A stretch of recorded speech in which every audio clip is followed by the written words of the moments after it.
So hello friends, आज हम class 12 के फिजिक्स का सबसे पहला लेसन स्टार्ट करने वाले हैं, that is rotational dynamics. Now rotational dynamics, rotation का मीनिंग तो आपको पता ही है कि जब कोई बॉडी फ्रेंड्स गोल गोल घूमती है तो हम उसे कहते हैं कि वो रोटेशन परफॉर्म कर रही है। जैसे कि अर्थ अर्थ भी फ्रेंड्स अपने एक्सिस के अलोंग रोटेट करती है। बट फ्रेंड्स, डायनामिक्स का मीनिंग क्या है? तो फिजिक्स में दो ब्रांचेस होती है, one is kinematics and other is dynamics. Kinematics में अब तक हमने देखा मोशन के बारे में, और मोशन से रिलेटेड जो कंसेप्ट थी जैसे डिस्प्लेसमेंट, वेलोसिटी, एक्सेलरेशन, इन सब की स्टडी की। सो काइनेमेटिक्स में हम मोशन की स्टडी करते हैं, बट इन डायनामिक्स में हम स्टडी करते हैं the reason behind the motion, यानी मोशन क्यों हुई। तो मोशन क्यों होती है? Because of the force. तो डायनामिक्स में हम फोर्सेस की स्टडी करते हैं, जिन फोर्सेस की वजह से कोई मोशन होती। सो रोटेशनल डायनामिक्स में हम ये देखेंगे कि किसी बॉडी में रोटेशन कैसे होता है, उससे रिलेटेड जो फोर्स है, जो सारी कंसेप्ट है, वो सब सीखेंगे ना। अगर हम ओल्ड सिलेबस को प्रेफर करें तो ओल्ड सिलेबस में हमारे पास दो लेसन थे, one was the circular motion and other was the rotational motion. उन्हीं दोनों लेसन को हमने इस बार फ्रेंड्स मिला दिया है। तो अगर आप देखें रोटेशनल डायनामिक्स में जो आपका फर्स्ट पार्ट है उसमें आप सर्कुलर मोशन की स्टडी करोगे, and in the second part we will study rotational motion. तो हम भी उसी तरह से कंटिन्यू करेंगे, और सबसे पहले हम देखेंगे कि सर्कुलर मोशन क्या होता है, उसे डिटेल में स्टडी करेंगे, एंड आफ्टर दैट हम स्टार्ट करेंगे रोटेशनल मोशन। बिकॉज फ्रेंड्स, अगर आपको सर्कुलर मोशन अच्छे से समझ में नहीं आया तो उसके बगैर आप रोटेशनल मोशन की स्टडी नहीं कर पाओगे। So let's start and let us see what is mean by circular motion. Now physics, अगर आप फ्रेंड्स फिजिक्स एक सब्जेक्ट देखें तो फिजिक्स में हम हमेशा मोशंस की बात करते हैं, और डेली लाइफ में भी अगर आप देखें तो आपके आसपास ही कई सारे मोशंस होते हैं। जैसे फॉर एग्जांपल, सपोज हमारे पास यहाँ पे एक साइक्लिस्ट है। ना ये साइक्लिस्ट एक स्ट्रेट रोड के अलोंग मूव कर रहा है या एक स्ट्रेट लाइन में मूव कर रहा है। So we will say that या कि this cyclist is performing rectilinear motion. हम क्या कहेंगे कि ये जो साइक्लिस्ट है ये रेक्टिलिनियर मोशन या लीनियर मोशन परफॉर्म कर रहा है। Now if the same cyclist is taking a turn along a curve road, अगर वही साइक्लिस्ट एक कर्व रोड के अलोंग एक टर्न ले रहा है, so we will say that the cyclist is performing curvilinear motion.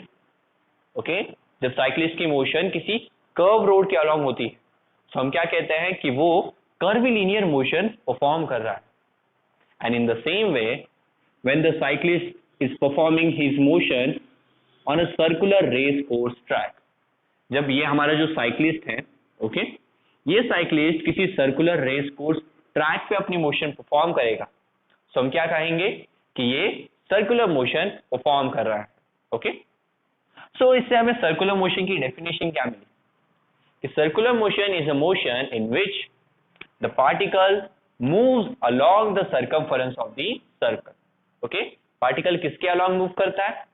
तो पार्टिकल सर्कल के सर्कमफरेंस के अलोंग मूव करता है। ऐसी मोशन को हम सर्कुलर मोशन कहते हैं। अगर आप सर्कुलर मोशन देखें तो डेली लाइफ में भी सर्कुलर मोशन के काफी सारे एग्जांपल्स हैं। The best one is the moon and the earth. हमें पता है कि ये जो मून है ये अर्थ के अराउंड सर्कुलर ऑर्बिट में रिवॉल्व करता है, यानी मून भी अपनी मोशन सर्कल के सर्कमफरेंस के अलोंग करता है। So we can say that कि moon is performing a circular motion. उसी तरह से अगर आप देखिए किसी एक एटम में, एटम के अंदर जो न्यूक्लियस होता है उस न्यूक्लियस के अराउंड इलेक्ट्रॉन भी सर्कुलर ऑर्बिट में रिवॉल्व करते हैं, तो वो भी कौन सी मोशन परफॉर्म कर रहे हैं? Circular motion. इसी तरह फ्रेंड्स, अगर आप देखें, अगर आप एक थ्रेड लें, उस थ्रेड के एक एंड पे एक स्टोन टाई करें और दूसरे एंड को अपने हाथ में रखें और फिर जोर जोर से फ्रेंड्स स्टोन को घुमाएं, so you will see that कि स्टोन भी एक सर्कल में घूम रहा है। यानी स्टोन भी किस टाइप की मोशन परफॉर्म कर रहा है? तो stone is performing a circular motion. यानी हमारी डेली लाइफ में सर्कुलर मोशन के काफी सारे एग्जांपल्स हैं। बट सर्कुलर मोशन को समझने के लिए हमें कुछ कंसेप्ट्स को स्टडी करना पड़ेगा ताकि हम सर्कुलर मोशन को और भी डिटेल में समझ सकें। तो चलो फ्रेंड्स स्टार्ट करते हैं and let us see what is angular displacement. Okay, so first point कि angular displacement means what? Angular displacement, now angular displacement means theta. okay, angular displacement का मीनिंग क्या होता है? थीटा। सो एंगुलर डिस्प्लेसमेंट को consider कर, angular displacement को समझने के लिए let's take an example. So consider we have a particle performing circular motion. ये हमारा पार्टिकल है, चलो इसे कंसीडर करते हैं ए।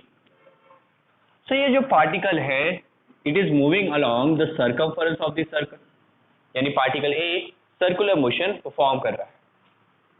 Then this is the centre of the circle that is O. Now अभी हम ओ से ए तक एक वेक्टर ड्रॉ करेंगे। ये जो वेक्टर है ये हमें ए की पोजीशन बताता है कि पार्टिकल ए सर्कल के सर्कमफरेंस पे कहां पे है। So O A is known as the radius vector. OA को हम क्या बुलाते हैं? Radius vector. और रेडियस वेक्टर हमें क्या दिखाता है कि हमारा जो पार्टिकल है वो सर्कल पे किस पॉइंट पे है। नाउ रेडियस वेक्टर को आप पोजीशन वेक्टर भी बुला सकते हैं। ओके, रेडियस वेक्टर को आप पोजीशन वेक्टर भी बुला सकते हो, बट उसके लिए एक कंडीशन है। अगर आप ओरिजिन को अपना सेंटर कंसीडर करें, यानी फ्रेंड्स एक्स वाई एक्सिस का जो ओरिजिन होता है उस ओरिजिन को अगर आप सर्कल का सेंटर कंसीडर करें, देन उस केस में रेडियस वेक्टर को आप पोजीशन वेक्टर भी बुला सकते हैं।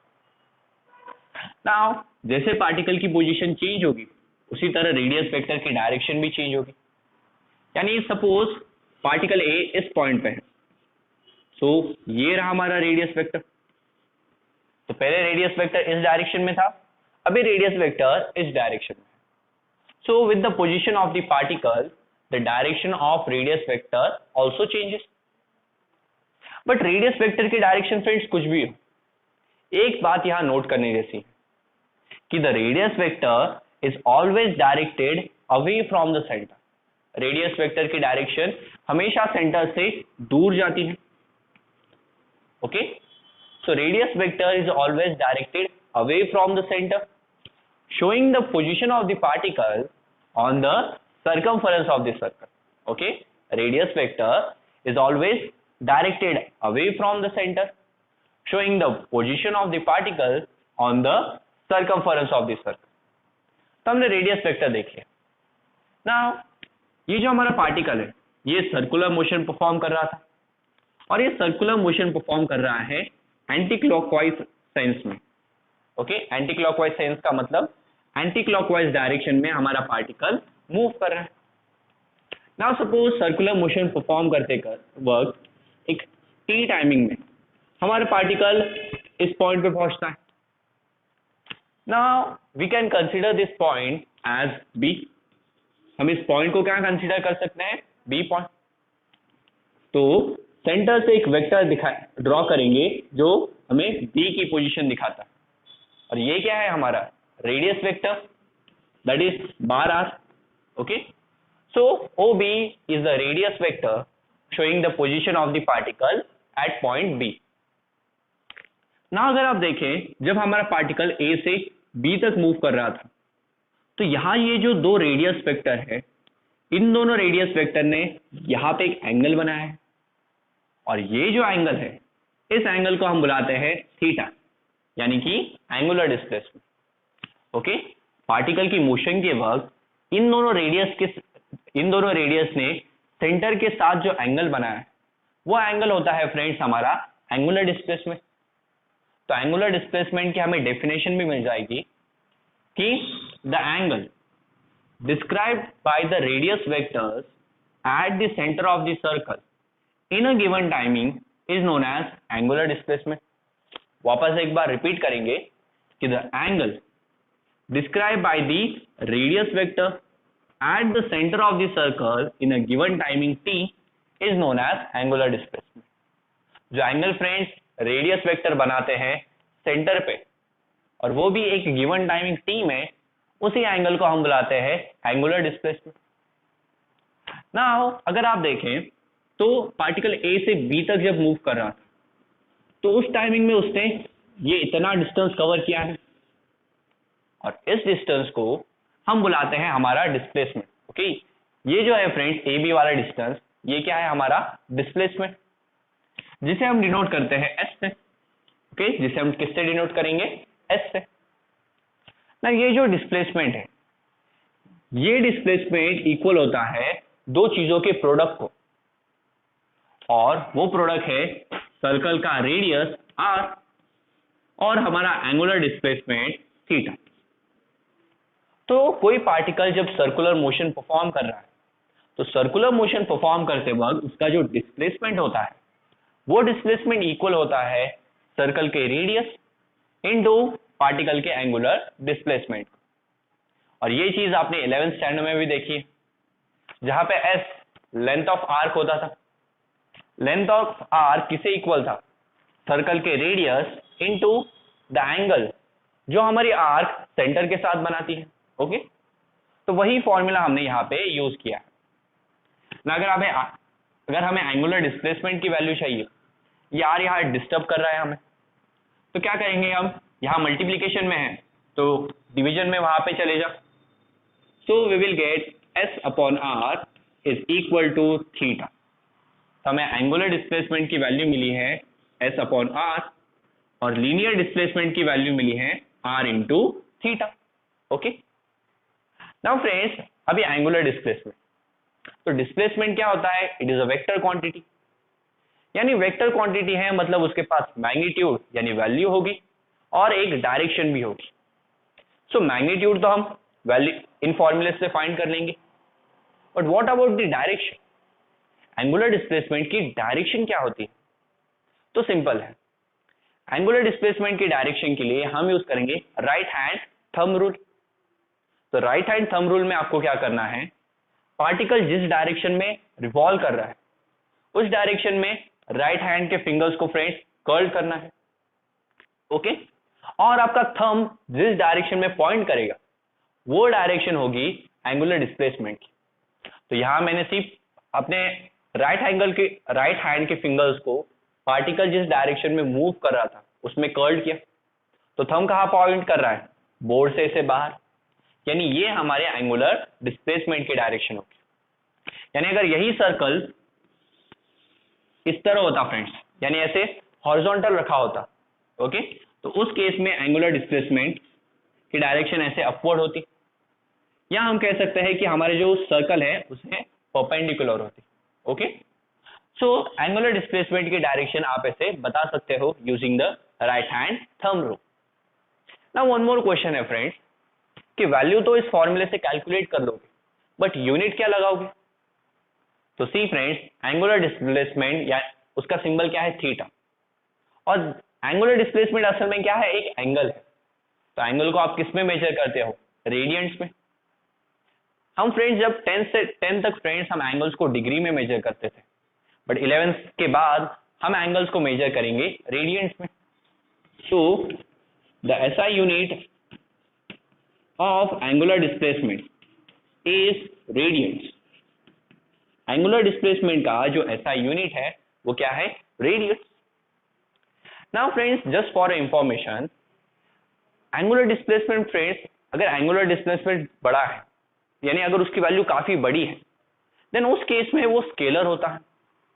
एंड इफ एंगुलर डिस्प्लेसमेंट छोटा है यानी उसकी वैल्यू काफी छोटी होती है, देन उस केस में फ्रेंड्स एंगुलर डिस्प्लेसमेंट वेक्टर हो। तो यहां देखो फ्रेंड्स, ये चीज हम पहली बार देख रहे हैं, बिकॉज अब तक हमने जितनी भी क्वांटिटी स्टडी की तो उसमें एक अगर कोई चीज वेक्टर है तो वो वेक्टर ही होती थी, and if a thing is scalar तो वो स्केलर ही होती थी।